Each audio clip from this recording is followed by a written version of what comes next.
estava no anterior executivo, como vice-presidente da autarquia. Como é que é muito diferente ser líder agora da Câmara Municipal da Régua? As funções mudaram muito? É diferente, é evidente que é um desafio diferente, embora tenha esse conforto de ser um desafio de continuidade. O projeto que nós idealizamos para o Peso da Régua e que se iniciou há 12 anos atrás, naturalmente que não se esgotou em 12 anos.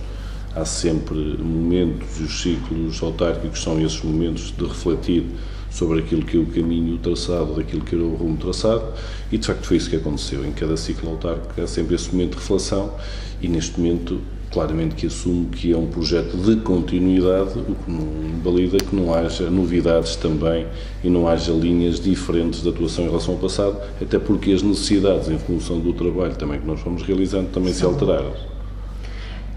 E como é que está a correr esta nova função? É muito diferente mesmo ser vice-presidente e presidente? As responsabilidades são maiores?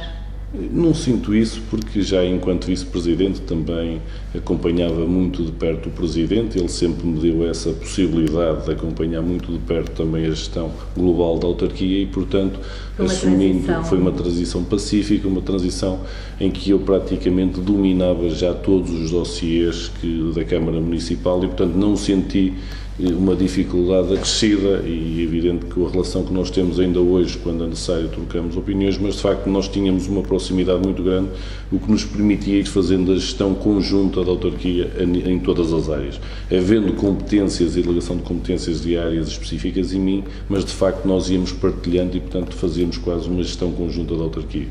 E fora do município, sente mais responsabilidade, as pessoas abordam-no mais? Não, eu acho que a abordagem das pessoas é semelhante, nós sempre tivemos essa preocupação de haver um contacto com as pessoas, eu acho que os autarcas têm essa, eu costumo dizer que os autarcas não são políticas, não são políticos, são pessoas que acima de tudo têm essa facilidade de relação com as pessoas e isso essa facilidade de relação e esse relacionamento é um relacionamento que tanto existe quando somos presidentes, também como existe quando somos vereadores. Eu acho que a função de qualquer eleito é essa proximidade com os eleitores, com os nossos municípios. Nós, afinal, estamos cá para lhes resolver os problemas. Acima de tudo, acho que somos amigos. Eles têm de sentir nos autarcas um amigo, alguém a quem eles se dirigem quando têm problemas. Muitas vezes até são problemas que nem têm a ver diretamente com as competências da Câmara Municipal, mas cada vez mais somos aqueles que no terreno representamos ainda os que são eleitos, porque infelizmente naquilo que nós verificamos é que por parte da nossa administração central, dos governos, eu diria dos sucessivos governos, cada vez mais há um sucessivo afastamento do território, principalmente dos territórios do interior. Sr. Presidente, o que é que espera ver concretizado no final do primeiro mandato? Só um projeto? O que é prioritário para si? Eu espero no final do primeiro, tenho mais, mas eu espero no final do primeiro mandato ter a questão do Hospital Dom Luís I resolvida e o hospital em funcionamento.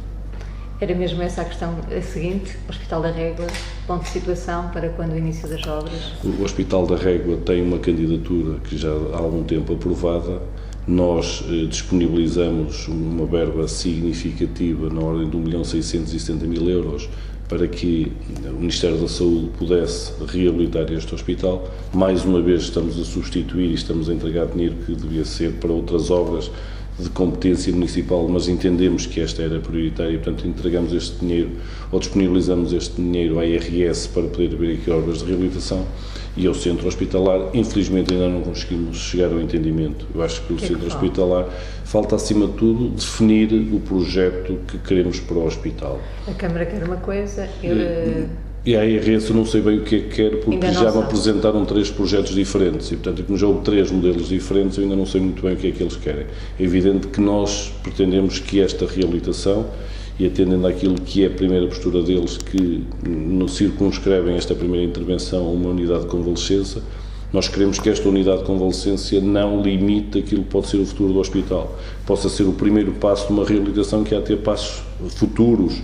E aquilo que nós verificamos por parte da IRS é que de facto não tem essa vontade, querem circunscrever aquilo uma unidade de convalescença e que, por isso... O que é manifestamente pouco. É manifestamente pouco, mas mais do que ser pouco, é a intervenção no hospital para localizar esta unidade de convalescença não pode limitar intervenções futuras. E, portanto, essa é o grande entrave que nós temos e que nós não aceitamos, porque só, muito rápido, quando verificamos que a unidade de convalescença ou que pretendem dos 3 projetos, porque a IRS já nos apresentou 3 projetos distintos, o projeto que eles entendem, no fundo, executar, coloca uma enfermaria no resto do chão do hospital, parece-me que isso é matar qualquer perspectiva futura, e nós entendemos que, sim senhor, este é o primeiro passo, vamos avançar, mas no futuro queremos mais e vamos lutar por mais. E esse mais passa por ter urgência?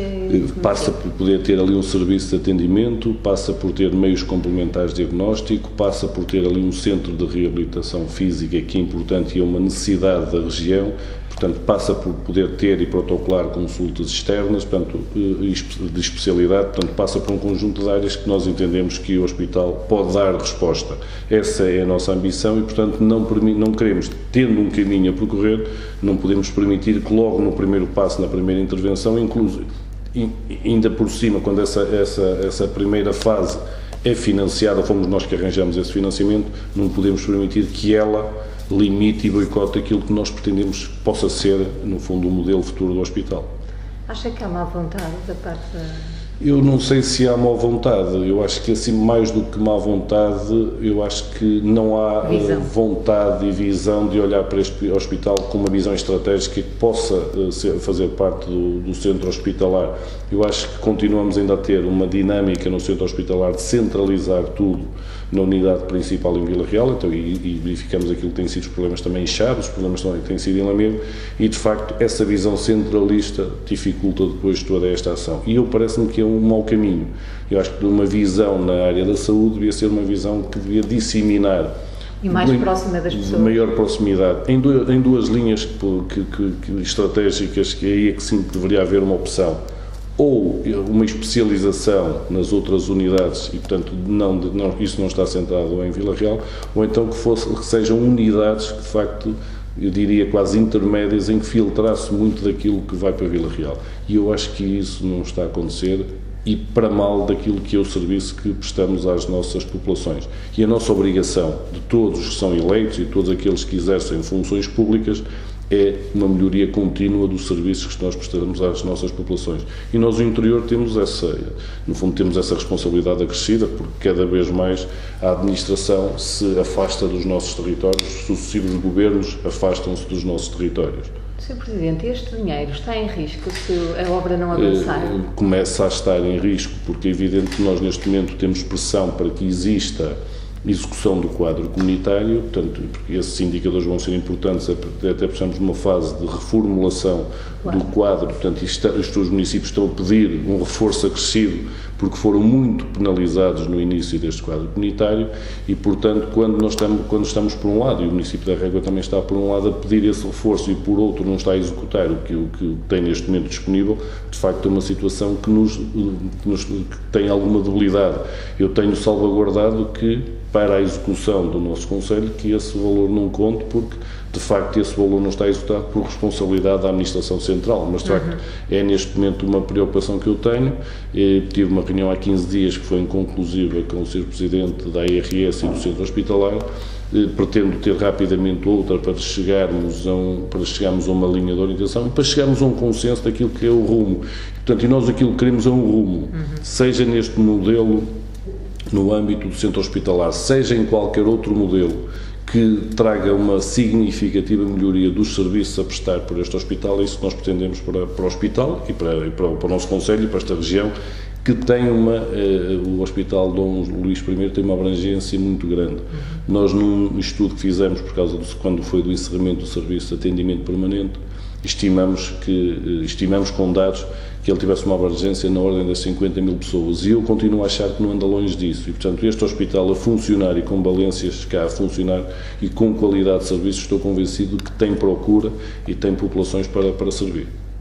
Sr. Presidente, Caldas do Moledo, já foi aprovada uma candidatura, segundo sei, para a revitalização do balneário termal? Já foi aprovada uma candidatura no âmbito do Prover e já foi adjudicado o contrato, o projeto de reabilitação do balneário termal. Portanto, neste momento estamos a proceder à execução do projeto do balneário termal e aquilo que eu estimo é que até meados do próximo ano possamos ter obra física em execução também no balneário termal das Termas de Caldas do Moledo. O que é que vai ser feito em concreto?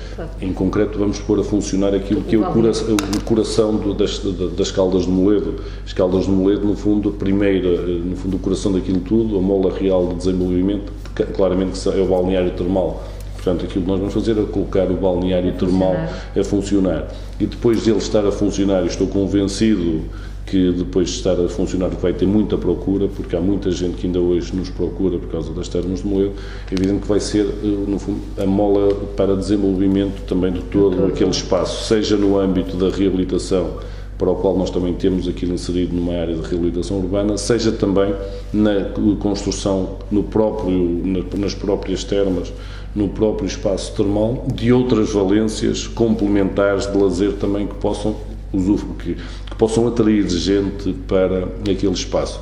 Nós temos as únicas termas da Cimedouras. As únicas termas da Cimedouras são as Caldas de Moledo. E, portanto, eu estou convencido com aquilo que tem sido o crescimento do turismo, mas também com aquilo que cada vez mais é o crescimento do turismo termal, que ainda agora também voltou a ser, em termos de receita médica, portanto, é comparticipado, o que quer dizer que é uma valorização, voltou a haver aqui uma valorização clara daquilo que são os tratamentos termais, portanto, nós nessa lógica perspectivamos que vamos ter ali muita procura e que aquilo vai ser mais um espaço de desenvolvimento económico também para o Concelho e para a região.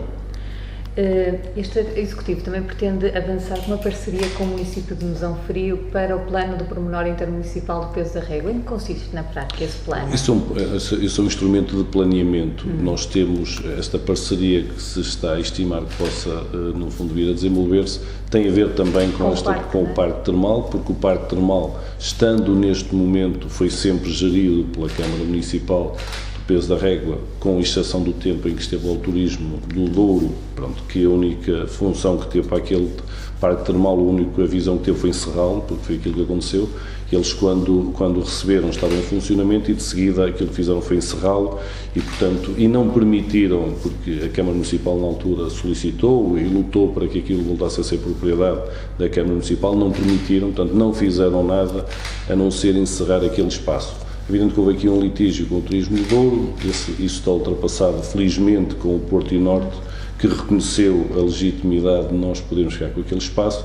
Nós ainda aguardamos a homologação por parte da Sra. Secretária de Estado da propriedade plena do espaço, contudo temos uma negociação, temos um contrato do direito de superfície de todo aquele espaço de concessão e de liberdade total de intervenção por 40 anos com o Porto e Norte e, portanto, é nessa lógica que nós estamos a intervir, mas estando ele em propriedade, no fundo, do Concelho de Mesão Frio e havendo também nós ali um conjunto também de áreas para reabilitar no nosso Concelho, é por isso que nos estamos a entender, no sentido de fazermos ali um plano intermunicipal que abranja toda aquela área de Mesão Frio e de Peso da Régua.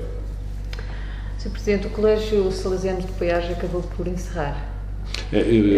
Acabou por encerrar, eu espero que ainda possa ser revertido, mas cada vez tenho menos expectativa e, de facto, é o exemplo claro. Mas como é que o Sr. Presidente sente ao ver uma escola de referência na região fechar? Isso, e de facto, isso acho que sinto acima de tudo uma revolta. É uma revolta e, de facto, cada vez mais não acredito nos nossos governantes. Porque quando nós temos uma política e uma teoria nacional de que temos de olhar para o interior, temos de atrair investimento para o interior, temos de criar medidas de incentivo para que o interior possa se desenvolver. E na prática temos exemplos como o Colégio Salesiano de Poiares, nós temos a dizer que não nos anda a enganar mais.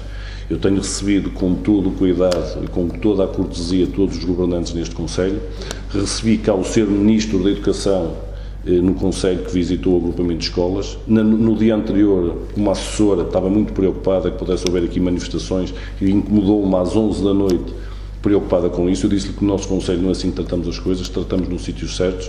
Quando ele esteve cá, abordei este assunto, ficou de me, no fundo, fazer uma ligação com a Sra. Secretária de Estado para podermos falar sobre o assunto, e aquilo que lhe quero dizer é que até hoje eu ainda não consegui mais falar nem com o Sr. Ministro, nem com a Sra. Secretária de Estado, ainda não consegui falar nem com o Sr. Primeiro-Ministro, a quem também já solicitei e que encaminhou o assunto, mas de facto nem assim ainda consegui falar. Voltei a solicitar agora uma conversa com o Sr. Primeiro-Ministro, porque aquilo que lhes vou dizer é que, se querem ter uma teoria e uma prática que possa ser coincidente, nós temos de olhar. Temos aqui um exemplo claro. O Colégio Salesiano de Poiares tem um investidor privado da área social, que é a Fundação Salesiana. É alguém que não vem cá para visar o lucro, não é como muitos colégios que temos por esse país fora, muitos dos quais ainda agora foram contemplados, depois de tudo aquilo que soube de escândalos, foram agora contemplados com novos contratos de associação, e portanto isto também diz muito do que tem acontecido. Este colégio não, este colégio no fundo eu tenho a certeza, porque conheço os números, que investem cá muito mais do que aquilo que tiram de cá de retorno, olham para isto como uma área social, como um espaço social de desenvolvimento, e de facto eu só tenho de me sentir revoltado quando temos alguém, um verdadeiro investidor que está cá e que vem para contribuir para o desenvolvimento do Concelho e da região, porque este desenvolvimento não é só para o Concelho da Régua, também abrange Vila Real e Sabrosa, mas principalmente Vila Real e Peso da Régua, e de facto quando eu vejo que nós dizemos que queremos atrair investidores, mas aqueles que temos cá não lhe criamos condições, pelo contrário, criamos todas as condições para ele se ir embora, de facto nós andamos aqui a ser enganados. E eu, de facto, sinto-me enganado neste processo e revoltado neste processo. E, portanto, não esperem do Presidente da Câmara da Régua no futuro palavras meigas quando receber aqui governantes, que eles não podem vir cá, não podem ter uma prática e depois virem cá e achar que vão ser recebidos, e que nós temos de estar aqui. Tenho tido esse cuidado de os receber cá bem, porque acho que é essa a minha missão, até o momento em que realmente tenho razões, e esta é uma razão de facto que me revolta e que não posso admitir naquilo que fizeram. É um claro prejuízo para o meu concelho e para a região, porque é muito simples olharmos àquilo que é a realidade do Colégio Salesiano de Poiares. O Colégio Salesiano de Poiares é aquele exemplo que é em contraciclo. O normal é ter os ciclos em que a centralidade de Lisboa, é as pessoas, no fundo, irem para o litoral. Cá, no fundo, há um pouco também de esse êxodo para as capitais de distrito, e nós temos ali uma realidade distante que deveria servir como exemplo, que é todos os dias haver dezenas de alunos que vão da capital distrito para uma freguesia rural para, no fundo, ser ministrada a sua educação, vão à sua conta própria, portanto, porque aquilo que é o transporte e a refeição é assegurada pelos familiares, e, portanto, aquilo que eles tinham lá depois era a disponibilidade do ensino gratuito, como tem em Vila Real. E, portanto, aquilo, estamos a falar de um contrato que custa ao Estado na ordem dos 800 a 1 milhão de euros, que, evidente, no Ministério da Educação estamos a falar de 0,000, não sei quantos zeros, 1. E, portanto, quando temos mas que, para Poiares e para este concelho e para esta região, era fundamental, pelos postos de trabalho que lá estão, mas, acima de tudo, pela obra, pela formação educativa também que existia, mas também pela obra social que existe lá, porque eles desenvolvem trabalho num centro social, têm uma banda de música e uma orquestra que desenvolvem lá, é nas atividades desportivas, e, portanto, é muito mais do que um simples estabelecimento de ensino, como muitos que temos por esse país, que têm como objetivo o lucro. Ali, de facto, não é esse o objetivo.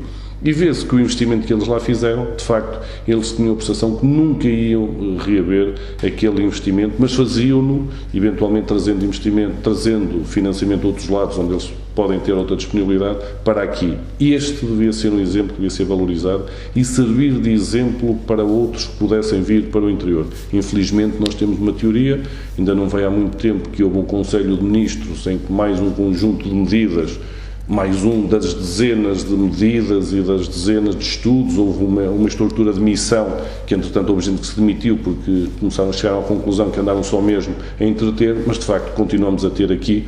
E isto não estou a circunscrever a este governo, estou a circunscrever a todos os governos que nós temos tido, porque, de facto, cada vez mais tem uma teoria e uma prática de afastamento real daquilo que são os territórios do interior. Sr. Presidente, agora é toda aquela obra, todo aquele pavilhão, toda aquela escola, o que é que vai acontecer? Faz ideia? Não faço a mínima ideia, porque de facto aquilo tem uma dimensão muito significativa e não faço a mínima ideia do que é que vai acontecer.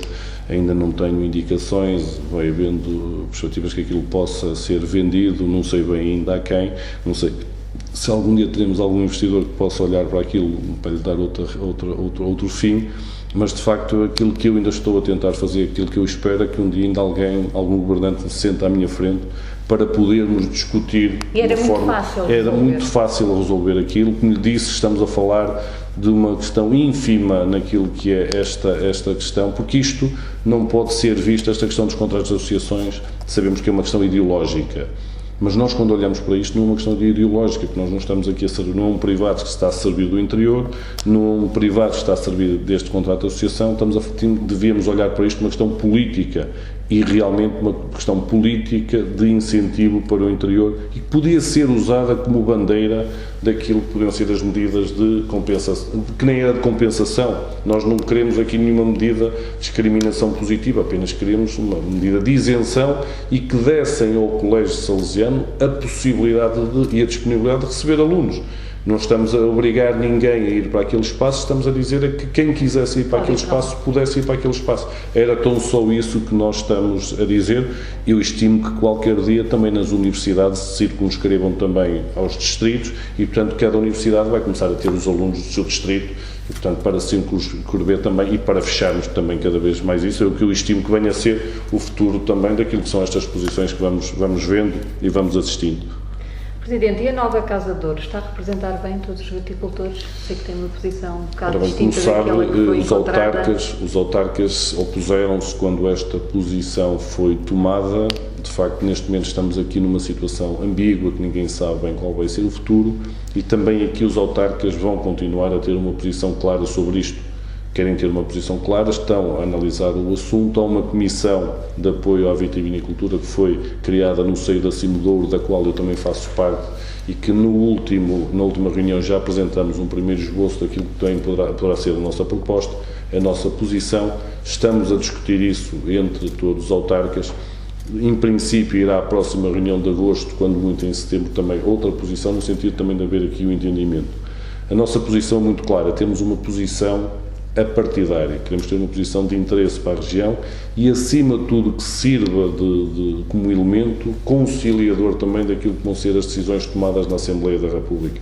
Esses assuntos baixou à Comissão de Especialidade e aquilo que nós pretendemos é chegar a Lisboa e dizer os autarcas de todos os partidos estão aqui, têm esta posição e, portanto, queremos também que vocês aqui tenham uma posição comum, uma posição de consenso. Isto porquê? Porque o Douro não pode viver mais de ciclos legislativos e eleitorais. O Douro tem de viver em paz, tem de ganhar a sua sustentabilidade, que é isso que nós estamos a falar, e estamos preocupados a dar sustentabilidade a esta região e à vitivinicultura, que é a mola real de desenvolvimento da nossa região, e aquilo que nós pretendemos é que haja uma decisão que, independentemente do ciclo legislativo, independentemente de quem está no governo, não haja alterações futuras em relação a este assunto da Casa do Douro. Eu diria que já neste momento já não é da Casa do Douro, o assunto, no fundo, institucional do Douro, da forma como ele vai ser organizado. E essa posição defende que seja uma instituição de direito público e inscrição obrigatória? Eu penso que isso é fundamental. Isso foi a mola real no passado. Eu acho, porque pela especificidade que nós temos cá na região, esta região não pode ser tratada como qualquer outra região, onde de facto há a livre associação, onde é o privado que rege e é o negócio puro do mercado que estabelece as regras. Tanto não é que nós temos aqui o IVDP. E, portanto, se há um instituto público que rege, que está aqui a gerir esta região e o equilíbrio entre a produção e o comércio, significa que há especificidades próprias que não existem no outro lado. E, portanto, se de um lado se reconhece essa especificidade, temos de a reconhecer no pleno. E reconhecer no pleno, reconhecer também do lado da produção essa obrigatoriedade da inscrição obrigatória e de direito público, porque é, no fundo, o reconhecimento também da nossa especificidade. Portanto, é isso, e isto tem mais importância num território como o nosso, onde estamos a falar de muitas milhares de parcelas e de muitos milhares de proprietários. Nós não temos aqui grandes parcelas, ou as grandes parcelas que temos são residuais no peso, e portanto é evidente que o associativismo, se nós deixarmos isto sem uma inscrição obrigatória, de facto vão-se proliferar, não vai haver uma linha de orientação para o futuro e uma agregação. E a nossa perspectiva é essa, que possa haver essa agregação como houve no passado. Nós não podemos misturar esta questão, que são questões de organizacionais e jurídicas, não podemos misturar isto com aquilo que foram os problemas da Casa de Ouro, porque felizmente, e é bom também que se desmistifique isso, os problemas da Casa de Ouro também muitos deles foram criados e empolados, porque quando nós temos um país que nos últimos 10 anos, para não dizer mais, assistiu a tantas instituições bancárias, até privadas, que por um conjunto de razões, toda a gente, sabemos aquilo que todos nós estamos a pagar e o custo de tudo isso, dessas gestões danosas, reverteram para aquilo que é o déficit público e para nós pagarmos todos ao longo de muitos anos.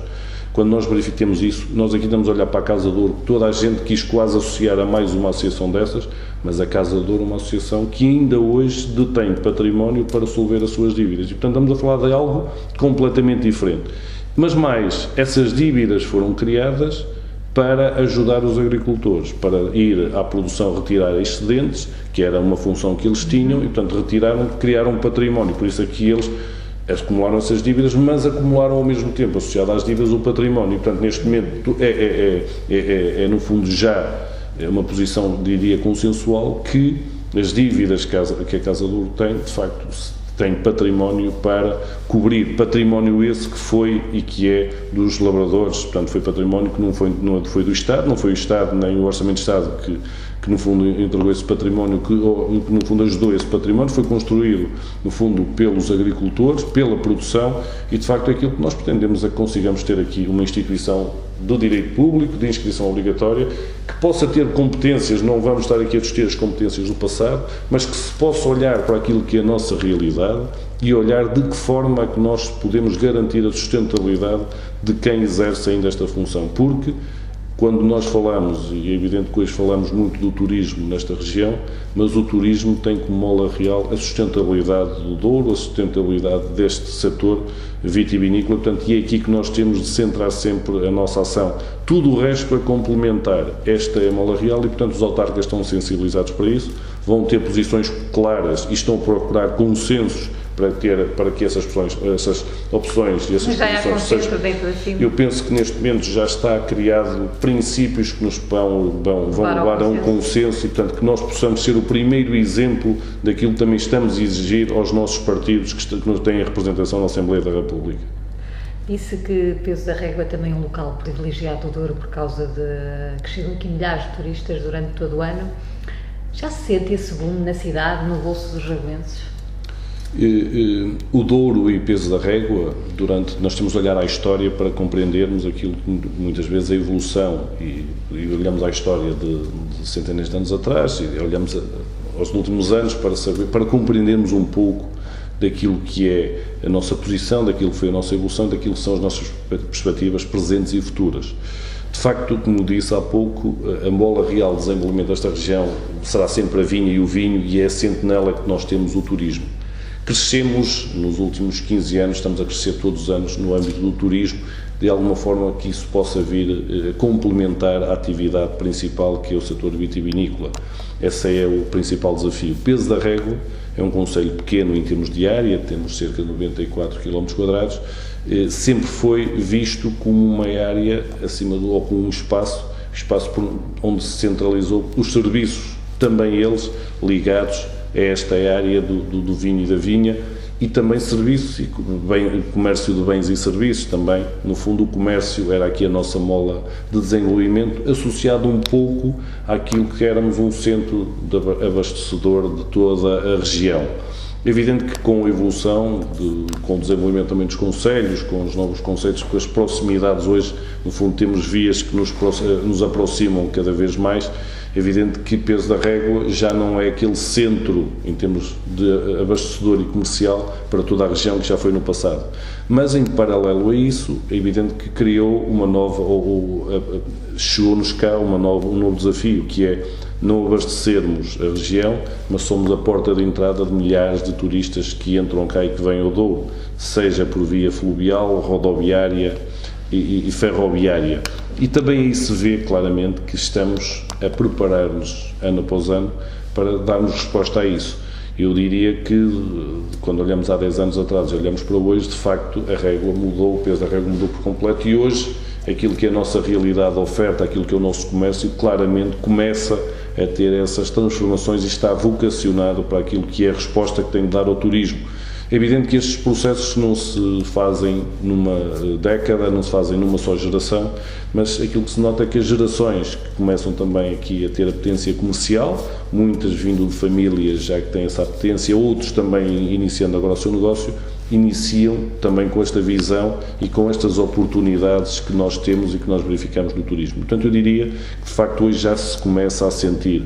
É usual dizer-se que os barcos passam e que nos deixam cá nada. Eu não sou tão pessimista como isso. Sim, eu não sou tão pessimista como isso, acho que os barcos já deixam. E muitas vezes aqui dizem que não deixam na régua porque vêm os autocarros. E, de facto, muitos, e nós também não podemos ter a ambição de dizer que toda a gente que chega a peso da régua tem de ficar, portanto, porque isso era redutor daquilo que nós pretendemos para a região. Há muita gente que vem, que visita a peso da régua, que visita aquilo também são as nossas mais-valias, aquilo que temos cá, mas também vão visitar os outros concelhos e eu acho que isso é positivo. Nós temos de ter aqui cada vez mais uma estratégia global e, portanto, há muita gente que vem cá e vai visitar outros concelhos, mas eu acho que globalmente está a crescer, cada vez mais também temos cá essa visão, cada vez mais o turismo começa a deixar cá mais valias e eu estou convencido que os próximos anos vão confirmar e vão consolidar também essa tendência. E a tendência, espera que seja mais turistas no Douro? Temos capacidade eu acho que vamos crescer gradualmente, nós não devemos ter a ambição no Douro ter um turismo de massa como temos no Algarve. E temos aqui já alguns sinais que nos permitem ter algum conforto em relação a isso, que é, por exemplo, as unidades hoteleiras. Ao contrário daquilo que acontece noutras regiões, onde as unidades hoteleiras foram criadas e construídas em dimensão, unidades com 150, 200 e mais quartos, aqui aquilo que tem acontecido é que a região tem procurado e tem desenvolvido unidades hoteleiras de pequena dimensão, de 10, 20, 30 quartos, e eu acho que esse tem de ser o nosso caminho, porque dá-nos uma genuinidade de cada uma delas é diferente das outras, dá uma proximidade, no fundo, dos nossos agentes cá, de todos aqueles que vivem cá, que têm conhecimento da região, na interligação que tem do turista, e o turista vem cá e, de facto, vem cá para ter sensações diferentes, para sentir esta região de uma forma diferente, e esta é a forma que eu acho que é a mais indicada, é aquela que no fundo neste momento está a ser implementada, é aquela que nós verificamos estar no terreno e parece-me que estamos no bom caminho, porque se nós começássemos aqui a construir unidades de 200 e 300 habitações, éramos iguais a qualquer outra parte do país e do mundo, e de facto quem vinha cá vinha para uma unidade para estar e não ia usufruir, não ia ter este contacto com a realidade que tem nestas pequenas unidades. Sr. Presidente, a sazonalidade ainda é um problema ou já está um bocadinho dissipada? A sazonalidade cada vez está mais dissipada. Não é evidente que há uns anos atrás nós tínhamos, eu diria, 4 meses de turismo e hoje atrevo-me a dizer que hoje estaremos 3 meses, 4, mais parados.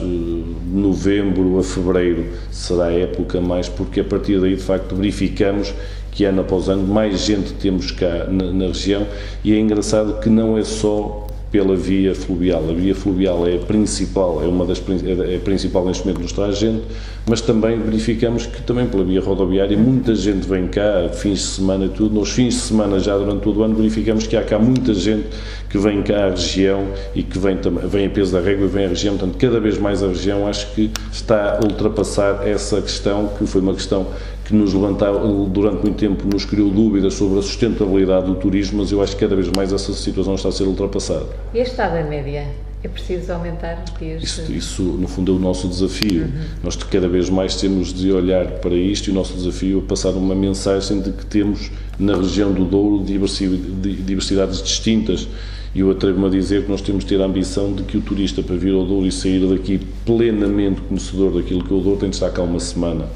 tem de estar em peso da régua, tem de ir ver a realidade daquilo que acontece em Freixo, que são realidades diferentes, mas também pode ir a Sernancelho, pode ir a Penedono, pode ir a Tarouca. E o que é que a CIM pode fazer nesse sentido? A CIM também tem essa ambição, cada vez mais esta articulação que estamos a fazer entre nós, ainda de projetos conjuntos que estamos a desenvolver, de facto é essa a nossa ambição, e nesta área temos esta ambição que é, cada vez mais temos canais de ligação e de promoção conjunta, e o facto, por exemplo, nós nos apresentarmos já num conjunto de feiras unidos, como uma região, penso que são símbolos que de facto é aquilo que nós temos de fazer para o futuro, não é cada um promover-se por si, é cada um promover o conjunto daquilo que são as nossas atividades, aquilo que é a nossa região. Deixe-lhe só dar este exemplo, nós temos um conjunto aqui em Peso da Régua, naquilo que é a nossa estratégia de promoção também do Concelho e dinamização do Concelho, temos um conjunto de eventos e nenhum deles tem o nome de Peso da Régua. Comecemos, seja o Douro Grande Fundo, que é o maior evento de bicicletas que se realiza no país, seja a meia maratona do Alto Douro Vinheteiro, seja o Douro Rock, que vai arrancar hoje, seja a concentração Motar do Douro, que já é das maiores concentrações no país, nenhum deles, apesar de se localizar a sua realização em Peso da Régua, também, eventualmente, temos condições para isso diferentes de outros concelhos. De facto, nós queremos que estes eventos sejam eventos da região, e este tem sido também uma estratégia global, cada vez mais já vamos afirmar que é trabalharmos todos sobre esse chapéu do Douro. Portanto, a nossa marca Douro tem de ser aquilo que nos há a trazer gente, e cada vez mais temos de nos preparar e ter instrumentos cá, de promoção, de orientação das pessoas, no sentido de quando elas chegarem a qualquer ponto do território, sejam impelidas a ir a outros territórios. Ou então, se vierem cá naquela perspectiva de até só de vir passar uma noite ou duas, saiam de cá com a sensação de que não viram tudo, que há muito mais para ver, que há muito mais para degustar, para sentir e, portanto, com a vontade de voltar novamente no futuro. Sr. Presidente, deduz das tuas palavras que a CIM está diferente do que era. Eu penso que a CIM também está a fazer o seu caminho, não é fácil pegarmos, e nós temos neste momento a maior CIM do país, com 19 municípios. Fomos organizados quase de uma forma imposta, impuseram-nos que era esta organização, mais o princípio na altura foi para termos acesso a fundos comunitários, e é evidente que isto também tem o seu caminho, não se faz de um dia para o outro, porque é evidente que cada território ainda tem o seu método, porque no fundo nós estamos a falar de uma CIM como um território de 19 concelhos, mas de facto representamos cada um ainda de forma individual o seu próprio concelho. Mas eu acho que todos nós já sabemos que que o caminho tem de ser cada vez mais esta agregação, e aquilo que notamos mês após mês daquilo que é o nosso trabalho de acima, cada vez mais há essa coesão e essa percepção de que sozinhos cada vez conseguimos menos, e que é em grupo e que é em rede e que é agregados que nós vamos conseguir, no fundo, afirmar esta região, criar condições nesta região de sustentabilidade, condições de desenvolvimento económico para fixarmos cá populações, porque nós também aqui temos um grande desafio pelo futuro. Nós temos de compensar nesta dinâmica económica aquilo que é o afastamento também do Estado. Como sabe, cada vez mais os serviços públicos nos abandonaram, mas abandonaram aqueles de atendimento porque supostamente não têm gente para atender, são poucas as pessoas, mas não nos compensaram com serviços também que podiam ser cá criados, organizacionais, de back-office, que podiam fixar cá a gente. Ainda não vai há muitos anos que se foi fixado aí num concelho também de litoral um serviço para a confirmação de faturas da Segurança Social que fixou 200 pessoas. É evidente que se fosse nesses concelhos isso não tem impacto praticamente nenhum. É evidente que em qualquer concelho do interior, e já não falo das capitais de distrito, porque essas ainda foram as únicas que, do ponto de vista dos serviços públicos, são as únicas que têm ficado a ganhar com isto, com a concentração nas capitais de distrito, para mitigar um pouco também e para disfarçar um pouco aquilo que se afasta para o litoral. De facto, em todos os outros concelhos isto tinha um enorme peso. E eu acho que essa tem de ser a nossa reivindicação também futura, que é, para além de todo o trabalho que nós fazemos do ponto de vista económico para fixar gente, para desenvolver cá, exigir também aos nossos representantes, exigir aos partidos, que de facto quando se apresentam eleições e quando estão a governar, que olhem para o território como um todo, porque nós, num país tão pequeno como o nosso, as desigualdades e no fundo a União Europeia não compreende, e isso os estudos dizem, como é que vem para cá tantos fundos de coesão, e de facto nós continuamos cada vez mais a afastar-nos, mas afastamos porque de facto continuamos a ter políticas nacionais que vão nesse sentido. Sr. Presidente, e acha que o Douro está mesmo unido no sentido de protestar junto do Poder Central para que seja feita alguma coisa, já que falam, mas na prática pouco se vê? Não, o Douro unido está, dizermos depois que eles nos ouvem, ou que sabe que isto depois também tem a ver tudo com votos, e é evidente claro, que muitos partidos também olham, nós aqui podemos falar muito e contestamos e reivindicamos, mas de facto eles muitas vezes também olham para os sítios onde têm votos. Se me disser que no futuro temos de começar a ter atitudes mais reivindicativas, eu admito que sim, que devemos ponderar aquilo que é o nosso sistema eleitoral e a questão dos círculos uninominais, e nós cada vez mais exigirmos ter deputados que sejam verdadeiros representantes da região. Eu acho que isso também é um passo importante, vai-se sentindo alguns sinais, mas cada vez mais nós temos de exigir, quem for daqui representar esta região não pode permitir jamais que qualquer decisão, qualquer votação que haja na Assembleia da República possa ser penalizadora para aqueles que ele representa. Porque quando chegam a Lisboa costumam dizer aos deputados que eles são deputados da nação, e não é verdade, eles são deputados eleitos por um ciclo e representam esse ciclo. Portanto, eu não admito que qualquer deputado, e já tomei posições no passado sobre isso, eu não admito que um deputado eleito pelo ciclo de Vila Real possa chegar a Lisboa e votar qualquer lei e qualquer decisão que prejudique o seu concelho, seja encerramento de serviços, seja qualquer legislação que seja. Portanto, eu não admito que isso aconteça, porque foi cá que ele foi eleito. Ou então que se assuma de uma vez por todas que não há representantes dos distritos e que em Lisboa façam a eleição e que coloquem todos os representantes, no fundo, e todos os deputados sejam de Lisboa, que assim também é da forma que o Orçamento de Estado não tem de pagar tantas deslocações, que também está em voga agora essa discussão das ajudas de custo e das deslocações que se realizam na Assembleia da República. Sr. Presidente, a reprogramação dos fundos comunitários feito que a CCDR está a preparar é mais benéfica para o interior do país, para os municípios do interior? Este quadro, de facto, foi um quadro que penalizou muito o interior, penalizou muito as autarquias. Fomos vistos como parceiros que, no fundo, não deviam estar próximo dos fundos comunitários, o que foi pena. Aquilo que neste momento vai acontecer, quando muito, será uma mitigação daquilo que realmente foi um prejuízo claro para os municípios, nomeadamente os do interior. Uma renegociação nunca é fácil, esta também não foi. Se me disser que estamos totalmente satisfeitos com aquilo que foi a renegociação, não lhe podemos dizer. Pretendíamos mais, nomeadamente no âmbito da reabilitação urbana, pretendíamos mais para o interior, para qualificar, ainda não está decidido ainda, não há valores ainda atribuídos, ainda nem sequer sabemos ainda qual é a metodologia de atribuição. Aquilo que dizemos é que vai haver agora aqui uma mitigação, mas mais do que estarmos a olhar para aquilo que já foi um prejuízo claro, aquilo que nós estamos a preparar, e no âmbito da Cimodouro também já começamos com esse trabalho, e vamos também, nós aqui no Conselho também estamos a desenvolver isso, e vamos lançar isso a partir de setembro, que é preparar-nos para o próximo quadro comunitário. Nós temos que cada vez mais ter a ambição de saber o que é que queremos ter no Conselho e na região, queremos ter qual é a nossa linha de rumo até 2030, e se nós anteciparmos isso e tivermos as nossas ideias claras daquilo que pretendemos ser em 2030, podemos também antecipar e de alguma forma condicionar aquilo que é a programação do próximo quadro comunitário, e é isso que nós neste momento já estamos a preparar e queremos fazer para o futuro. 2030, a régua terá IC 26?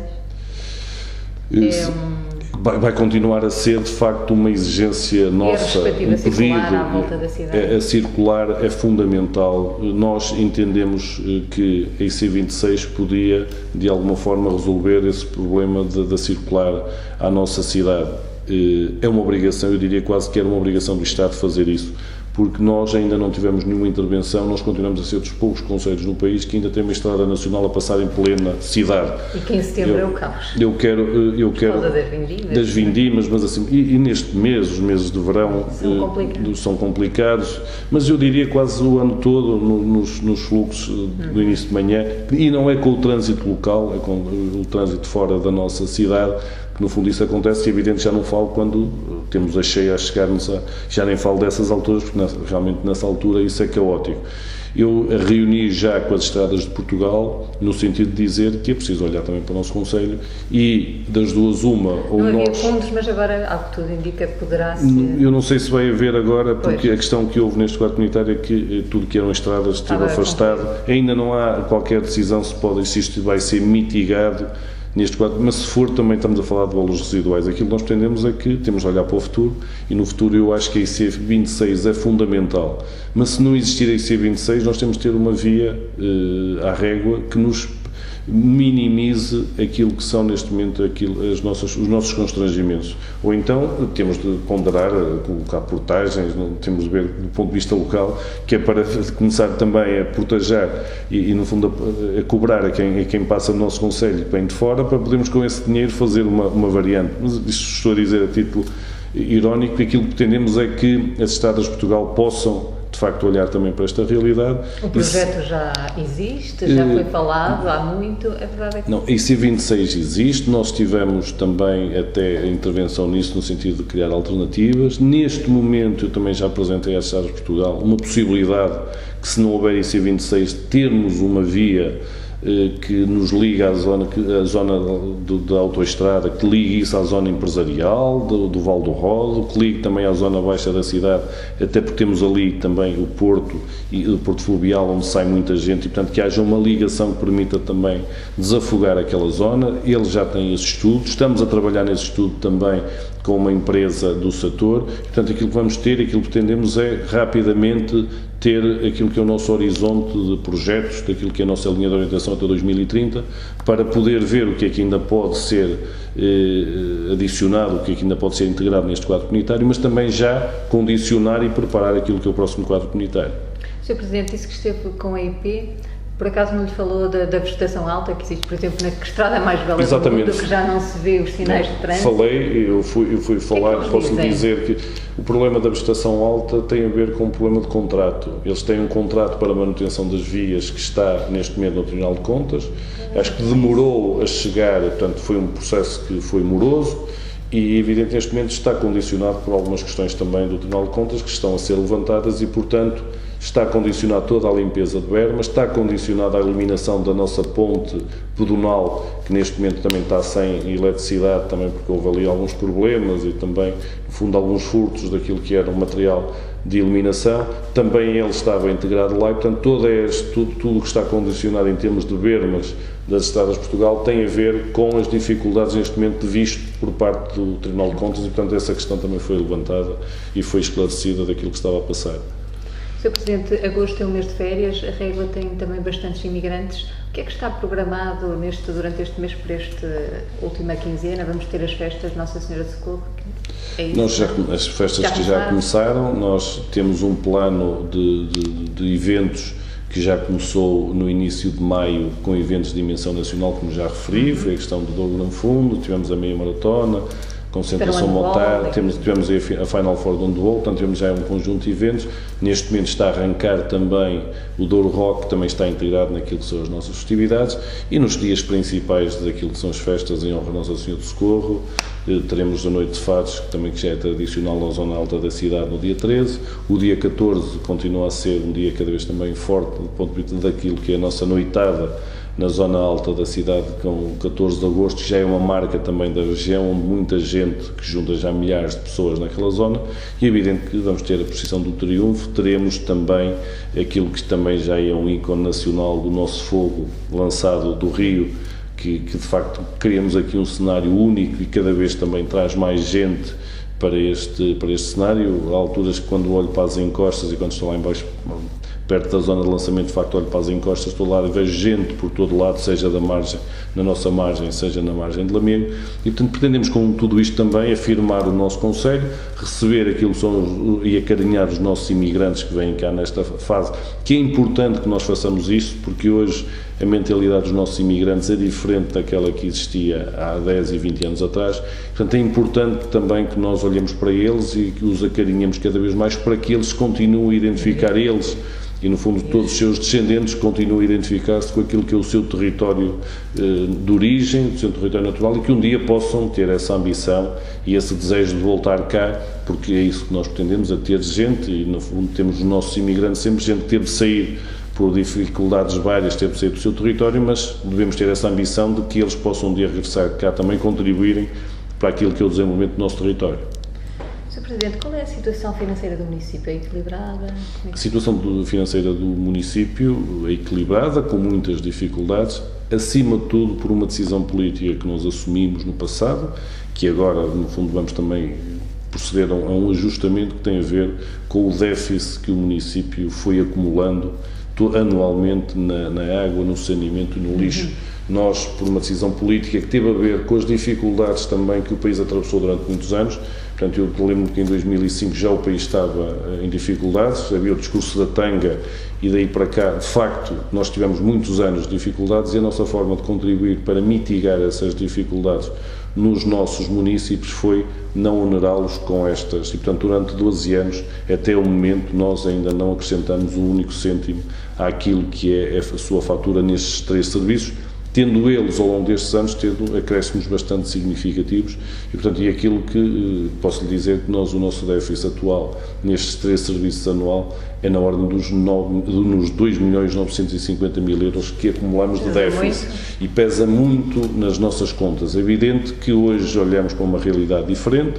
Hoje estamos numa fase em que, pelo menos, há sinais de retoma, há alguns sinais de rendimento e, portanto, acho que estamos na fase de poder ajustar. Por um lado, ajustar aqueles serviços que a Câmara vai continuar a gerir e, por outro, também aderimos e estamos a agregar numa empresa intermunicipal com os concelhos vizinhos, Santa Marta, Mesão Frio, Vila Real, Sabrosa, Freixo e Torre de Moncorvo e Mursa. Portanto, e nessa lógica vamos também ter um preço, vamos uniformizar o preço da água e do saneamento. Portanto, e nós também sempre defendemos isso. Aliás, eu defendo que devia haver um preço da água e de saneamento nacional como o Aqualuz.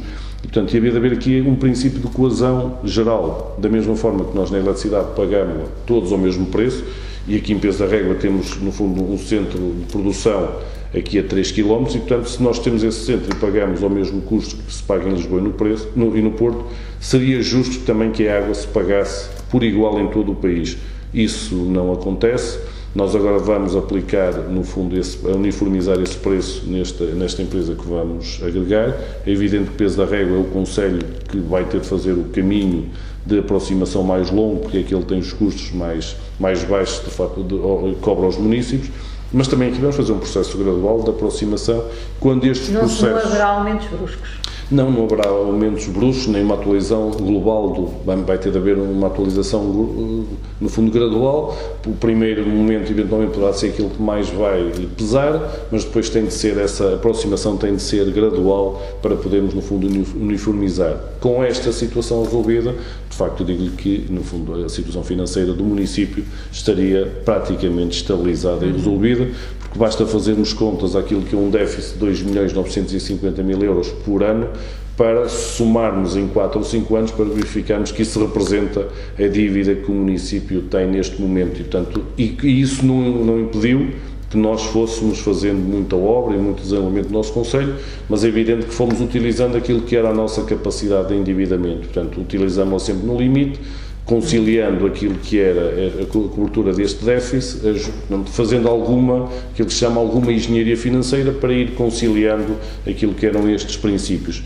É uma fase que realmente também terminou, uma nova fase que temos agora, também em função de uma nova realidade que também temos agora presente.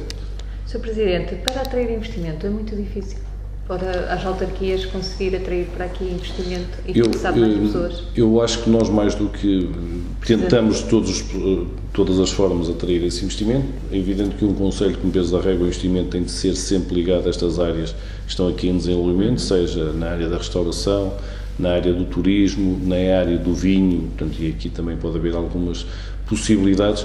É evidente que há dificuldades e, acima de tudo, há constrangimentos. O Peso da Régua tem um constrangimento que muitas vezes não se nota, que é ser tutelado por um conjunto de entidades muito vastas, desde a EAPA, a Agência Portuguesa do Ambiente, por causa do Rio, no fundo a Direção-Geral de Cultura, porque somos Património da Humanidade, temos no fundo também o setor rodoviário, mas principalmente o ferroviário também, o domínio ferroviário também, que nos limita e que nos causa aqui algumas limitações, e evidente tudo isso são constrangimentos que nos inibem e que no fundo nos limitam em termos dessa atração de investimento.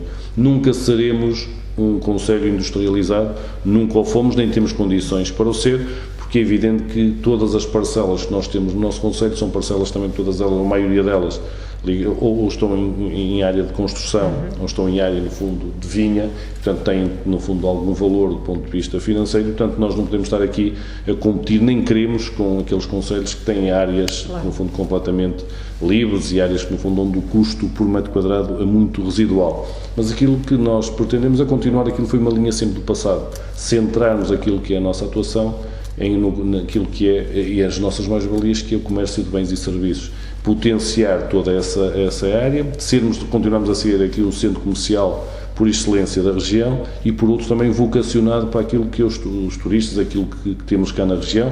Aliás, hoje está um pouco na moda a questão da restauração na Régua, vir jantar à Régua, vir almoçar à Régua, aquilo que, portanto, está um pouco na moda também na região. Acho que e é isso que nós temos de incrementar, é olhar para aquilo que são as nossas mais-valias, as nossas potencialidades e, no fundo, desenvolvermos toda essa área.